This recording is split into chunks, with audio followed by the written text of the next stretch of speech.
Estás en martes tonificado.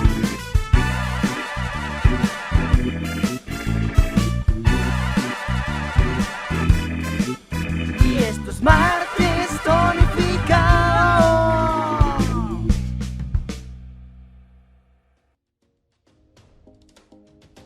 Bienvenidos a su podcast número 45 de Martes Tonificado. Yo soy su anfitrión Tono Posadas. Recuerda, hemos creado este espacio para ti, para que a partir de las experiencias que comparten nuestros invitados, tanto en el ámbito profesional como personal, sirva de fuente de inspiración, para que a través de ellas puedas alcanzar tu propósito de vida, tus metas y tus sueños. Este podcast se realiza gracias al apoyo en la producción de BDO, Auditores y Consultores. Hoy tenemos a un invitado súper especial. Nos acompaña Cecilio Baeza Garmat. Es consultor en productividad y procesos de coeficientes, docente e instructor. Él es ingeniero mecánico industrial, licenciado en artes por la Universidad de San Carlos de Guatemala, máster en ciencia y tecnología del medio ambiente por la Universidad de Cádiz. Su firma artística de producción plástica, Baeza Gama. Su seudónimo de producción literaria, El Legendario. Su misión, agregar valor en las cosas y oportunidad de crecimiento en las personas que lo permitan. Su propósito personal es demostrar que el desarrollo integral es un don gratuito para todos y que cualquier persona humana está destinada para el éxito en cualquier área del desempeño personal que escoja, siempre y cuando sea de crecimiento. Cecilio es casado con 5 hijos y su pasión es pintar. Bienvenido, Cecilio, ¿cómo estás? Qué gusto saludarte, Tono. Aquí estamos con el propósito de colaborar en todo momento para dar a conocer estos temas tan interesantes. Hoy sí puedo decirle a nuestra audiencia con toda seguridad que tenemos un invitado de lujo, con toda tu experiencia y toda tu carrera y todo lo que nos vas a compartir. Y tal vez para comenzar, de viva voz, contarnos quién es Cecilio Baeza, cuál es tu historia. Mi historia. Interesante platicar de la historia de uno, sobre todo en esta edad. Yo tengo 71 años ahorita y es interesante el hecho de que no es lo mismo ver, digamos, la vida cuando uno está abajo de la montaña, digamos, que cuando uno ya está arriba de la montaña. Entonces uno comienza a darse cuenta no solamente de las cosas malas, como normalmente pasa o naturalmente pasa, que uno le pone más atención a las cosas malas, sino comienza a ver las cosas buenas de la vida, todo aquello que uno ha hecho. Y eso obviamente lo llena a uno de optimismo, ¿verdad? Entonces quisiera yo decirles que Cecilio Baeza empezó con pocos recursos en la vida. Realmente quería ser arquitecto, no lo pudo lograr y entonces decidió hacerse ingeniero.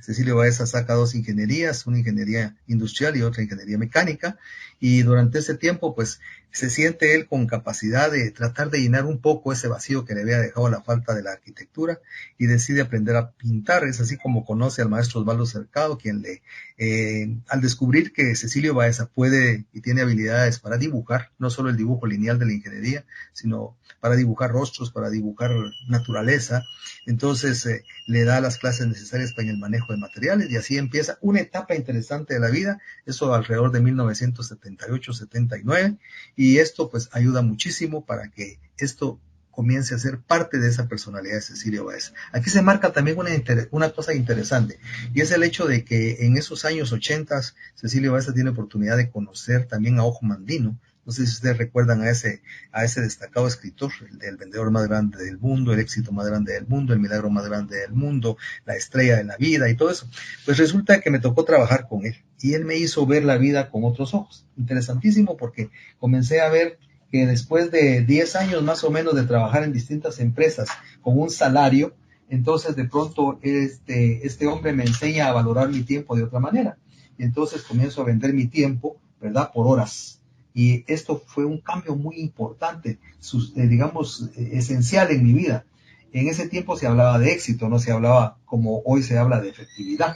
Entonces aprendí ahí a nunca poner todos los huevos en la misma canasta, ¿verdad? Entonces comencé a ver cómo podía yo vender mi tiempo y tener varias opciones, varias oportunidades de ingreso, ¿verdad? Entonces, aparte de eso, también comencé a incorporarme en consultoría y temas, digamos, importantes. En ello fue cuando conocí la oportunidad de de ser capacitador. Trabajé con la Universidad de Landívar primero y después con la Universidad de San Carlos, con la cual trabajé 30 años dando clases de ingeniería. Y fíjense que una cosa que es valiosísima en esto es que algo que se despertó en mí fue aprender a investigar, desarrollar temas nuevos, y de esa manera, digamos, cuando yo estudiaba, me preparaba, investigaba, después desarrollaba esos temas, ya como, digamos, asesor en empresas o bien como capacitador en empresas, y prácticamente lo que pasaba era que me estaban financiando mi aprendizaje, ¿verdad? Eso fue también muy interesante. Tuve oportunidad de trabajar en distintas organizaciones, digamos, 8 años en Milatura, en entidades privadas, y también trabajé en organizaciones como INTECAP, INACOP, la OPS, la AID, ¿verdad? Que fueron, digamos, instituciones donde me dieron una visión muy interesante sobre el trabajo que hacía un consultor.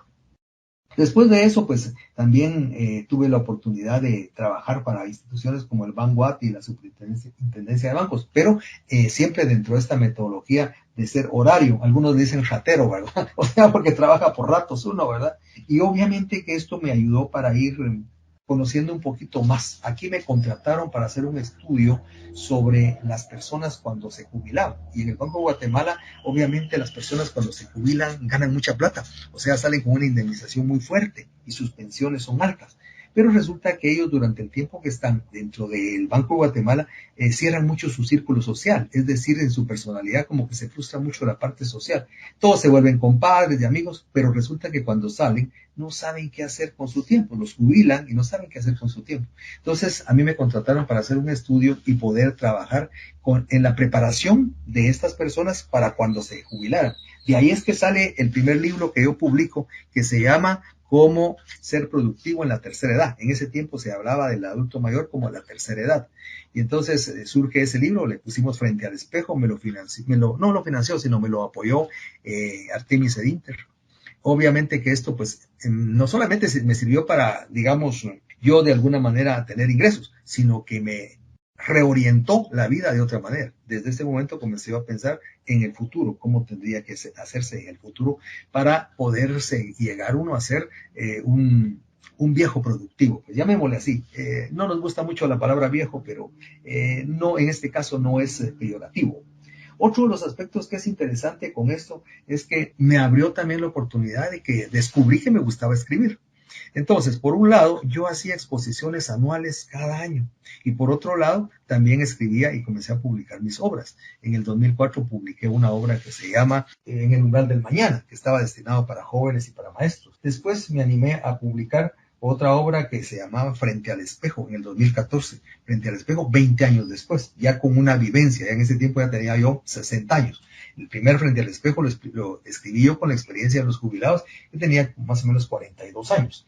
Después publiqué una obra interesante que se llama De mis noches oscuras al plenilunio, que es con base en la experiencia de muchos amigos y la mía, en donde tenemos dos etapas. Una que es, digamos, la vida errática que uno tiene cuando es joven, que se vuelve un bohemio, que nada es pecado, que todo es permisible, y por otro lado, esa madurez y luego esa búsqueda de espiritualidad que nos lleva hacia el plenilunio.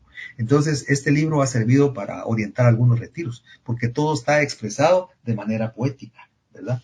Por otro lado, también una cosa interesante, después publiqué una obra que tenía yo guardada por mucho tiempo que se llama A la vuelta del sendero.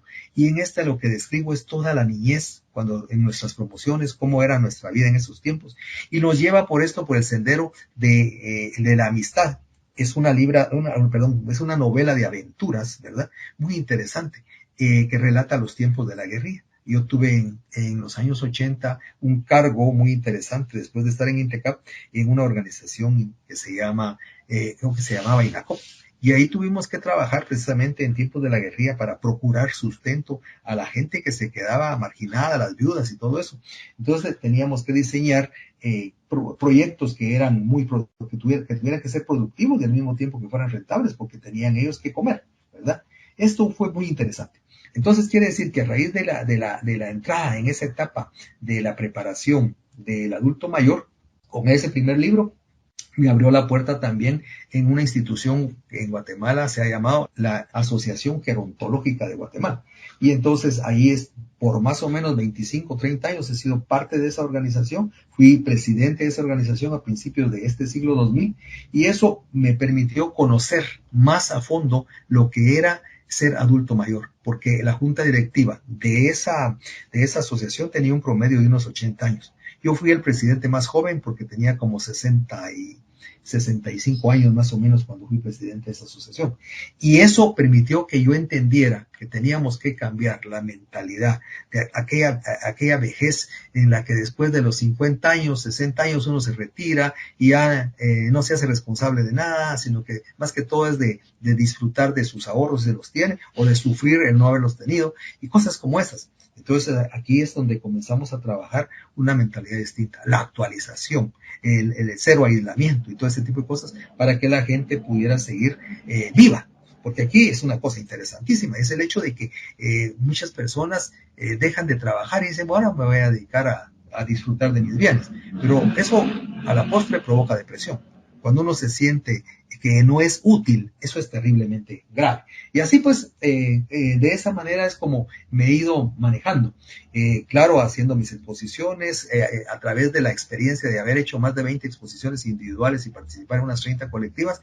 En la Universidad de San Carlos me graduaron de licenciado en artes, ¿verdad? Y solamente tuve que culminar un año más. Esto fue otro de los beneficios que tuve.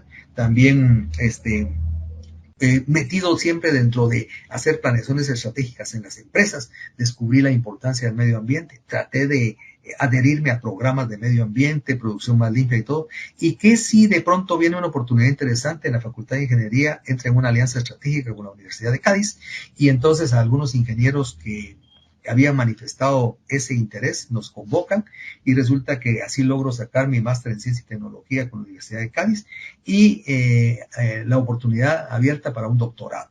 Entonces, esta es otra de las grandes ventajas y beneficios que obtuve dentro de este proceso, estos cambios. Naturalmente estamos hablando ahí del año 2000. Esto me había también... diríamos que fue como fruto de también otro trabajo interesante en la Asociación de Gerentes cuando conocí a Lutais. Y Lutais tenía un programa muy bonito que se llamaba Inversión en la Excelencia. Esto se desarrolló en los años 90. Esto también me dio una visión bien interesante, por ejemplo, el sentido teleológico. O sea, cuando uno busca una meta, busca un objetivo, el sentido teleológico es seguirla hasta conseguirla. Y así es como, digamos, dentro de estos procesos interesantes que he mencionado, pues hasta la fecha estamos en estos 71 años, pero viviendo dentro de las 4 áreas de la vida. Y las 4 áreas de la vida, obviamente, son la parte física. Yo no dejo de hacer mi ejercicio diariamente, ¿verdad? Digamos, si tengo alguna molestia, inmediatamente voy al médico, me compro mis medicamentos, trato de mantener un seguro de vida y al mismo tiempo un seguro en caso de enfermedad. O sea, me cuido en ese sentido. Desde el punto de vista intelectual, siempre trato de estar actualizado. Quizás algunas de las cosas difíciles es mantenerse actualizado en la parte tecnológica, pero sí dentro de todo, en todo lo que podría ser conocimientos también. La otra parte interesante es mantenerse uno socialmente activo. Obviamente el arte me permite, quizás si me abre la puerta para estar activo. Sigo trabajando también actualmente como asesor de unas organizaciones que trabajan por la protección de los recursos naturales. Y espiritualmente soy fundador de la Escuela Bíblica de los Exalumnos Salesianos y soy el director y fundador del programa El Amigo que nos lleva a Jesús, que es un programa que presentamos en el canal Jesús TV cada 8 días. Y esto pues nos ha permitido trabajar, por un lado, desde el punto de vista de lo que es el buen cristiano, que es el uso y la aplicación, la vivencia de la doctrina católica cristiana, de acuerdo a los principios, y por otro lado la parte de la moral, que es también importante, ya con una respuesta interior ética, de la ética, digamos, personal, la ética empresarial y la responsabilidad social aplicada a las organizaciones. Esto pues obviamente nos indica que nosotros... aquí viene otra cosa importante, el por qué, que es lo más importante, el por qué es que me muevo yo así, y es porque yo he buscado el desarrollo integral, o sea, he tratado de demostrar, aquí viene la parte espiritual, ¿verdad?, que Dios a todos nos hizo perfectos, y a todos nos hizo creados para no frustrarnos, sino para salir airosos, para tener victoria. Entonces resulta que muchas veces nosotros pensamos que Dios ha hecho elecciones y a algunos les dio oportunidad de, como se decía en los años 90, 2000, tener éxito. Ahora decimos de ser efectivos. Y cuando hablamos de efectividad, lo que estamos diciendo es de poder no solamente satisfacernos como personas, satisfacer nuestro entorno y dejar huella. Y por otro lado, la cuestión de ser buenos y honrados ciudadanos. O sea, el punto fundamental de los valores humanos. Por un lado, la formación en principios, que es la base, digamos, sustancial en mi criterio, y la otra, que son los valores humanos. Pero a veces entre los dos no hay empatía. Entonces, todo esto es muy interesante. Así que estoy listo para lo que tú quisieras que ampliara o que quisieras saber. Ese es más o menos a grandes rasgos la historia de Cecilio Baeza. La creación de valor en el largo plazo es uno de los objetivos principales de toda compañía. Es por ello que el control, medición y gestión de las finanzas corporativas del negocio resultan pilares fundamentales para el crecimiento. Con la ayuda de nuestros expertos, te apoyamos a superar retos y a alcanzar metas. Y sobre todo, a tomar las decisiones que crean valor a tu negocio. Conoce más de BDO en www.bdo.com.gt.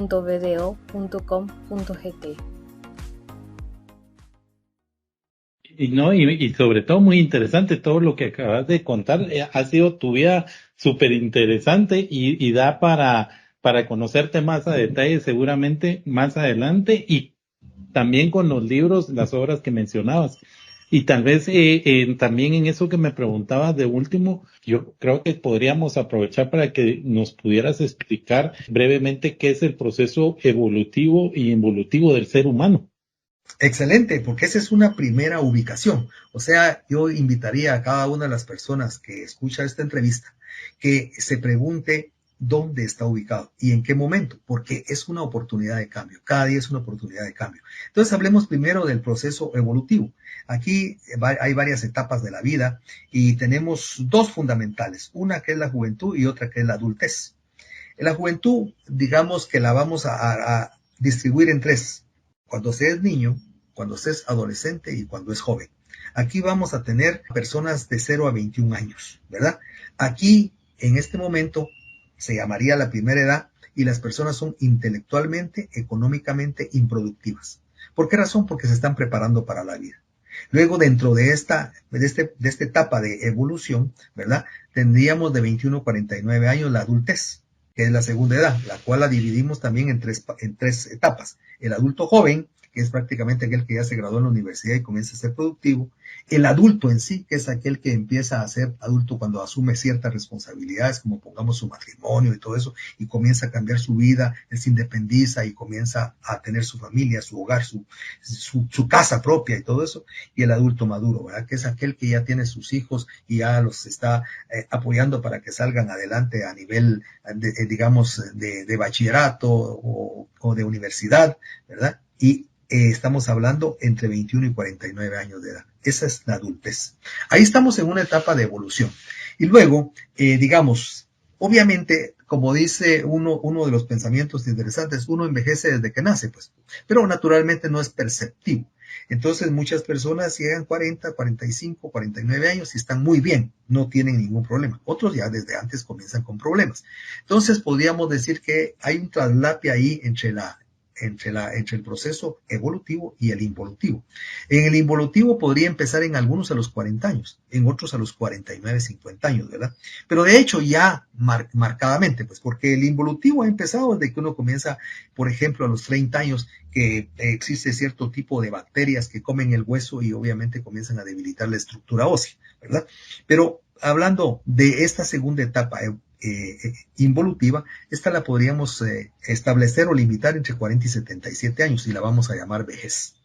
Entonces, aquí hay varias cosas interesantes. Pongamos la primera de ellas, es el hecho de que entre los 49 y los 56 años entra la tercera edad. Esa es una vejez incipiente, ¿verdad? Pero es cumbre desde el punto de vista intelectual. Ahora, el problema es que económicamente comienza a reducirse las posibilidades. Entonces viene un momento en el que como que lo que uno hace valiera menos. Entonces es un retroceso económico gradual, ¿verdad? Luego, hablemos entre esos 49 y 56 años, ¿qué pasa? pues uno sigue participando en las empresas, sigue trabajando en las organizaciones o sigue haciendo cosas. Por ejemplo, yo en ese tiempo fue cuando fundé Baeza y Lara, fundé también la organización que se llamaba Consultoría Profesional y todo. Entonces resulta que uno puede ser productivo, pero como que se aísla un poco, ¿ya? El otro punto interesante es que entre los 56 y 63 años, uno es una persona activa, pero es muy valiosa, porque recién acaba de, por decir así, de dejar algunas empresas donde se ha mantenido activo y por otro lado está empezando con mucha energía. De entre los 63 y los 70 años es una vejez hábil, ¿ya? Sigue uno trabajando perfectamente, pero ya su cuerpo, su parte física comienza a fallarle un poco. También la parte, digamos, por ejemplo, el oído, la vista, a veces el equilibrio, o también a veces, digamos, el pulso, ¿verdad? Sobre todo cuando uno pinta o cuando uno diseña y todo eso, a veces el pulso molesta un poquito. Aunque ahora existe la tecnología y, por ejemplo, existen cierto tipo de programas propios de un software que sea, digamos, como más accesible y haga más accesible al adulto mayor dentro de la productividad hábil, ¿verdad? El otro punto es que entre 70 y 77 años comienza una vejez pasiva, ¿verdad? O sea, si nosotros logramos llegar 70, 75 años activamente, somos triunfadores. La otra parte importante es que viene después lo que se conoce como senectud. Esa es la segunda etapa, digamos, de esa vejez, que es entre los 77 y los 105 años. Aquí, obviamente, intelectual y económicamente, el viejo se vuelve improductivo, pues, ¿verdad? O sea, son excepciones, son rarezas. Por ejemplo, mi mamá murió el año pasado, cabal hoy está cumpliendo 11 meses de fallecida, y resulta que vivió 99 años y tenía una memoria maravillosa, a la que yo le decía, mamá, por favor, me recuerda tal cosa, mamá, me recuerda tal otra, y ella se recordaba. Y ella era autosuficiente en función de lo que hacía. No autosostenible, pero sí autosuficiente, ¿me explico?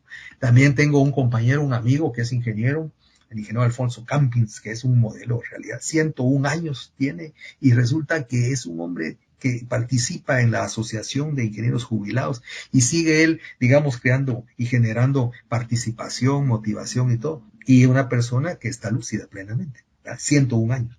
Pero esos son casos excepcionales, por lo menos en nuestra cultura. Entonces, entre 77 y 84 años soy una senectud probable, ¿ya? O sea, no todos van a ser senescentes, ¿ya? Pero ya la mayoría sí. Entre 84 y 91 años ya la senectud se hace posible, ¿ya? O sea, casi seguro que ahí ya, en esa edad ya todos vamos, si es que vivimos, a ser senescentes. Y entre los 91 y 5 años ya la senectud es segura, ¿verdad? Aquí en este tiempo de 91 a 100, digamos desde los 91 años en adelante, casi seguro que la mayoría, si vive, ya entra en un proceso de senilidad. Y ese proceso de senilidad es cuando uno prácticamente pierde capacidades, pierde concentración, se vuelve, digamos, una persona que descuidada, comete errores, se le olvidan mucho las cuestiones, poca participación. Entonces, ahora sí quisiera aclarar algo. Si alguien está pensando, bueno, yo cuando empieza esa etapa de la involución, entonces yo voy a ver cómo cambio y todo. El punto está en que no crean ustedes que esta es una curva normal. Si no es una curva anormal, en la cual uno cuando siente tiene unos bajones tremendos, ¿verdad? Por ejemplo, puede ser que una persona a los 50, 55 años, de pronto un día tiene muchos problemas, va con el médico, le dice, usted tiene la presión alta. De aquí en adelante usted va a tener que tomar una pastillita porque usted es hipertenso. Y no se lo esperaba. O por ejemplo, de pronto resulta que tiene problemas y se le sube el azúcar, ¿verdad? Y así, cosas como esas. Entonces es importante, ¿verdad?, que uno se mantenga en su chequeo médico para que le puedan prevenir estas situaciones y no vaya a tener bajones demasiado graves. Estos bajones obviamente tienen incidencia en la motivación, en el estado de ánimo, y esto pues baja también de alguna manera el rendimiento porque puede transformarse en ansiedad o depresión y cosas como esas, ¿verdad? Entonces les anticipo esto para que aquellas personas que están de los 40 años para arriba tomen en cuenta esto, que es muy importante. Es fruto de los estudios gerontológicos que hemos hecho, precisamente no para responder cuando suceden los hechos, sino para anticiparse, ser proactivos, ¿ya? Y comenzar a prever estas situaciones. Entonces, no sé si con eso te respondo a esa primera pregunta, Tono. Excelente, ¿no? Súper y súper amplio y nos ha quedado clarísimo todo esto. Y me llamó la atención cuando hablas del proceso de cambio y cada día lo tenemos que ver como una oportunidad de cambio. Pero hay veces también el cambio nos da temor, ¿verdad? Y no estamos tan preparados para hacerlo. ¿Cómo dirías que deberíamos de afrontar el reto de los cambios? Bueno, fíjate que esa pregunta es de actualidad y a todos nos sirve. ¿Por qué razón? Porque el cambio es lo único que permanece, ¿verdad? O sea, siempre estamos en procesos de cambio. Y obviamente aquí es donde uno no puede decir yo me voy a mantener activo y voy a ser siempre proactivo y voy a estar siempre actualizado. No es tan factible hacerlo porque los cambios vuelan. O sea, el cambio es tan pronto, tan rápido, que uno a veces no le da tiempo a mantenerse, aunque uno quisiera. Y sobre todo que vamos a clasificar aquí 3 tipos de personas. Vamos a clasificar las personas rígidas, las personas flexibles y las personas laxas. Eso es muy importante. Tenemos que ubicarnos, así como nos ubicamos en qué edad estamos, ahora tenemos que ubicarnos en el estilo de personas que somos. Si somos rígidas, flexibles o laxas. ¿Por qué razón es importante esto? Porque los cambios, obviamente, tienen efectos sobre nosotros, y primero sobre nuestro entorno y obviamente sobre nosotros. Esto tiene consecuencias en nuestra vida, en nuestra forma y en nuestro estilo de vida. Y también va a dejar secuelas, nos va a dejar marcados. Entonces, por eso es que es interesante analizar esto. Yo les invito a que ustedes piensen qué estilo de personas son. Hablemos primero de las rígidas. Las personas rígidas son aquellas que tardan en aceptar los cambios, ¿verdad? Son resistentes al cambio. Eso obviamente les reduce la oportunidad de seguir siendo competitivas. Entonces, estas personas son las que más sufren con los cambios, ¿verdad? Digamos, podría ubicar yo las personas que estaban desde los años 50, 60 para los años 80, más o menos, o quizás un poquito 85, son personas que fueron formadas mucho por culturas que son rigurosas.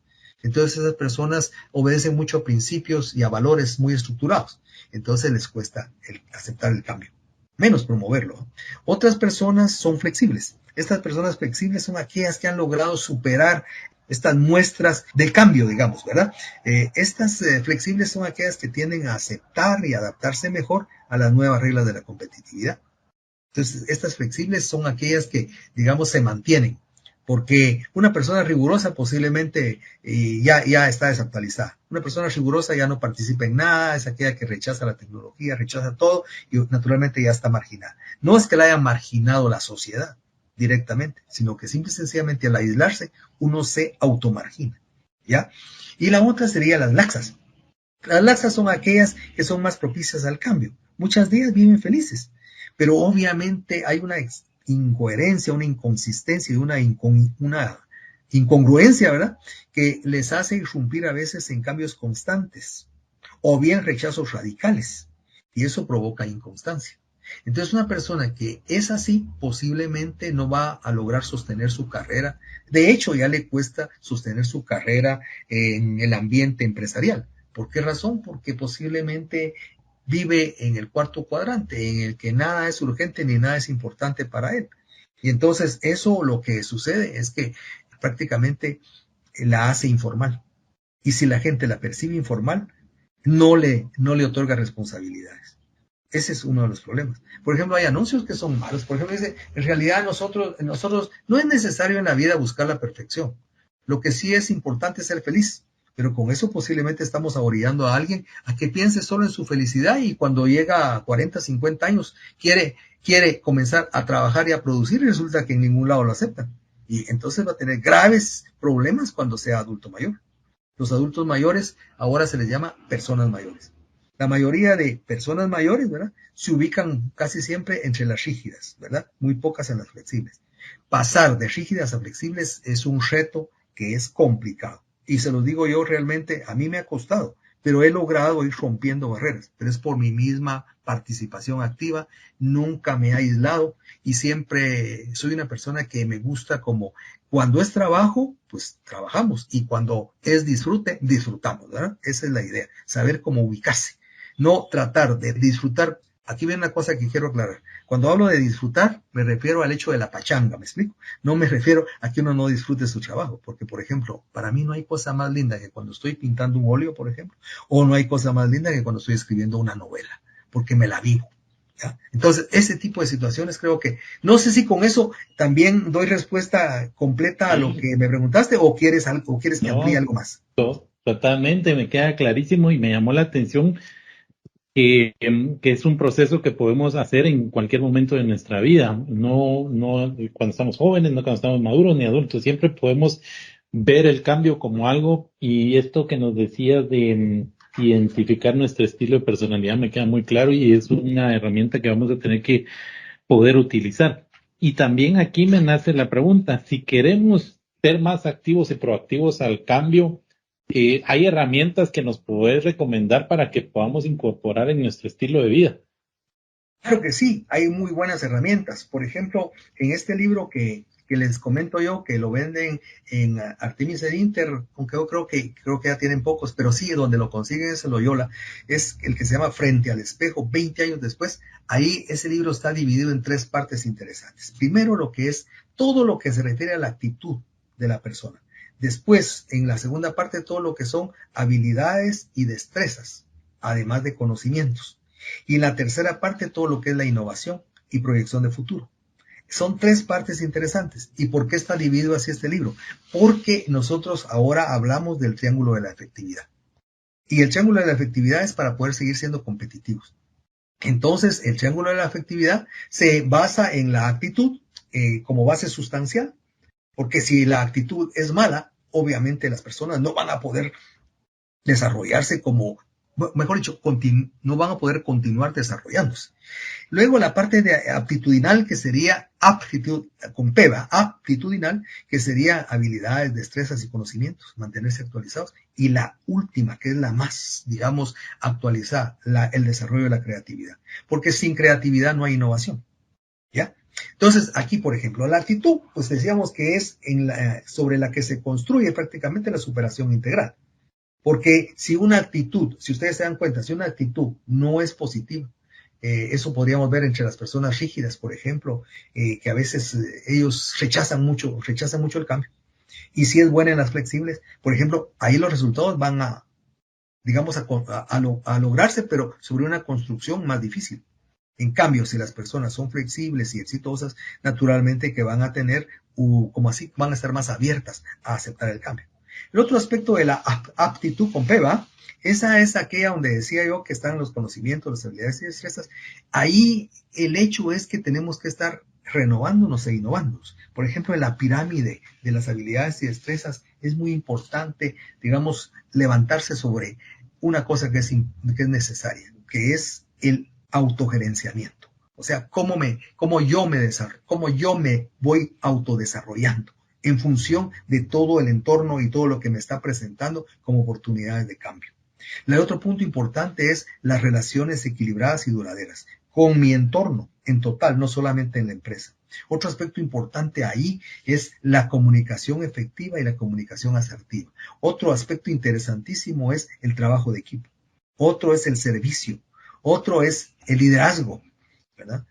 Otro aspecto interesantísimo es la negociación. Todo ese tipo de habilidades hay que desarrollarlas. Y también tenemos que tener cierto tipo de destrezas, como por ejemplo aprender a tomar decisiones, aprender a analizar la situación actual, a aprender a resolver y solucionar problemas. Y también, digamos, eso es importante en ese segundo tramo, que es la aptitud. Y luego la creatividad, que obviamente es una competencia que hay que aprender a desarrollar, porque la creatividad se aprende a desarrollar, igual que el liderazgo, ¿va? Y esto nos va a llevar a la innovación. Y la innovación es fundamental. Lo que sí tenemos que tener mucho cuidado, ¿verdad? Básicamente es que si nosotros no desarrollamos la creatividad, entonces podría ser que sin innovación no vamos a poder mantenernos competitivos, ya sea en las plazas laborales o ya sea directamente en nuestra competitividad empresarial. Y también puede suceder que haya mucha dificultad para adaptarse al cambio y promoverlo. Sobre todo, digamos, todo lo que uno va haciendo tiene que tratar de, digamos, aplicarlo mejor. Por ejemplo, yo como licenciado en artes, yo soy licenciado en artes, les comentaba, resulta que en determinado momento di clases en la Escuela Superior de Arte.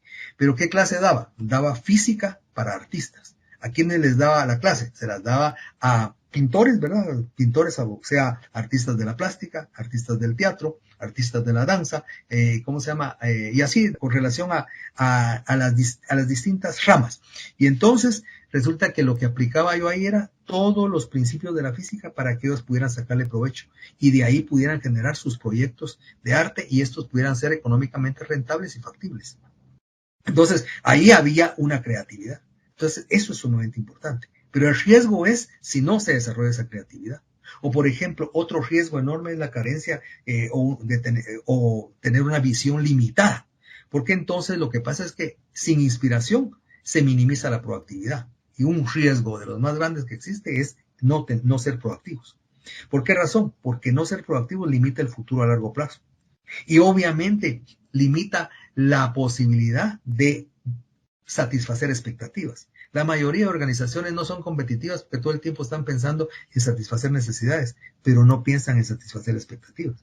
Y ahí es donde está precisamente la ventaja competitiva. Otro aspecto importante es, digamos, que si no tiene una visión de futuro se coarta la esperanza. Y la esperanza en el hombre nunca debe perderse, porque la esperanza realmente es lo único que al final de cuentas nos puede prolongar un poquito más la vida. Otro elemento importante es que si no se tiene visión, prácticamente es un liderazgo mal orientado. Eso es lo que nos pasa en la actualidad. Hay líderes, pero esos líderes no tienen visión, no son visionarios, son reactivos. Es lo que pasa actualmente en nuestra capital, tristemente, ¿verdad? Y otro aspecto importante es que sin un para qué se debilita el por qué. El por qué es nuestra misión, nuestro propósito, el culmen de la existencia. Pero si nosotros no tenemos un para qué, entonces, ¿qué sentido tiene un por qué? No sé si por ahí va más o menos la pregunta, Tono.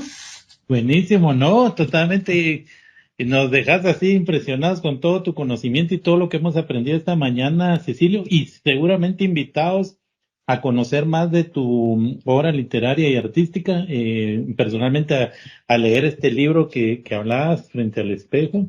Creo que todo lo que has dicho y que tiene el contenido pues va a ser muy enriquecedor para que cada uno de nosotros podamos hacernos un autoanálisis y ver en qué situación nos encontramos y dónde están nuestras oportunidades de mejora a partir de los retos del cambio que mencionabas. Cecilio, te agradezco muchísimo por habernos acompañado esta mañana y totalmente invitado para que en un futuro puedas estar nuevamente en nuestro programa para tocar otros temas porque se ve que conoces muchísimo, una persona súper preparada y con mucho facilidad de palabra. Así que en nombre del programa te agradezco que hayas estado con nosotros y espero que a nuestros oyentes les sirva de mucho todo lo que nos hayas compartido y comentado esta mañana.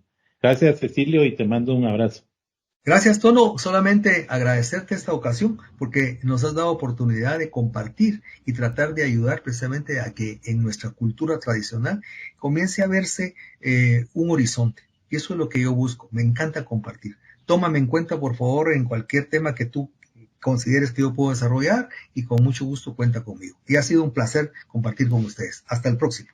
Así será, Cecilio. Muchas gracias nuevamente por acompañarnos. Hasta pronto. Hasta pronto.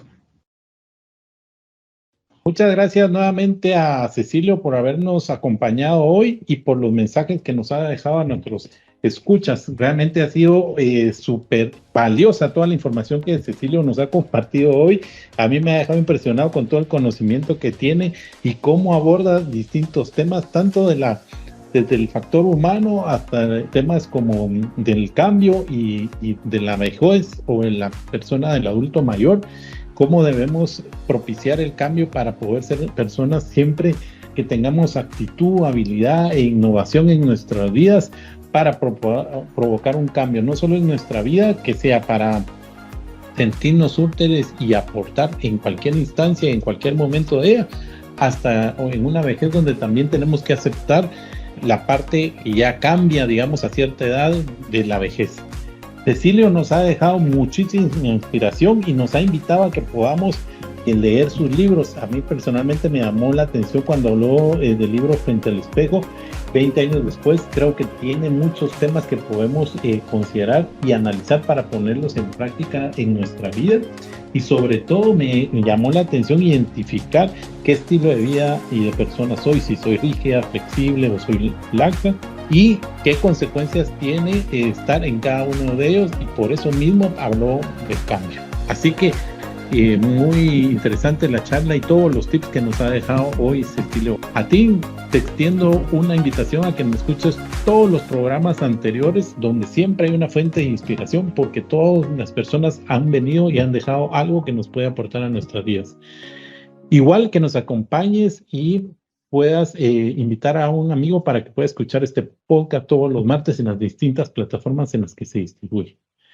También te invito a que puedas dejar una reseña de qué te ha parecido el programa y qué temas te gustaría que abordáramos en el futuro. Muchas gracias por tu atención y hasta pronto. Te mando un abrazo.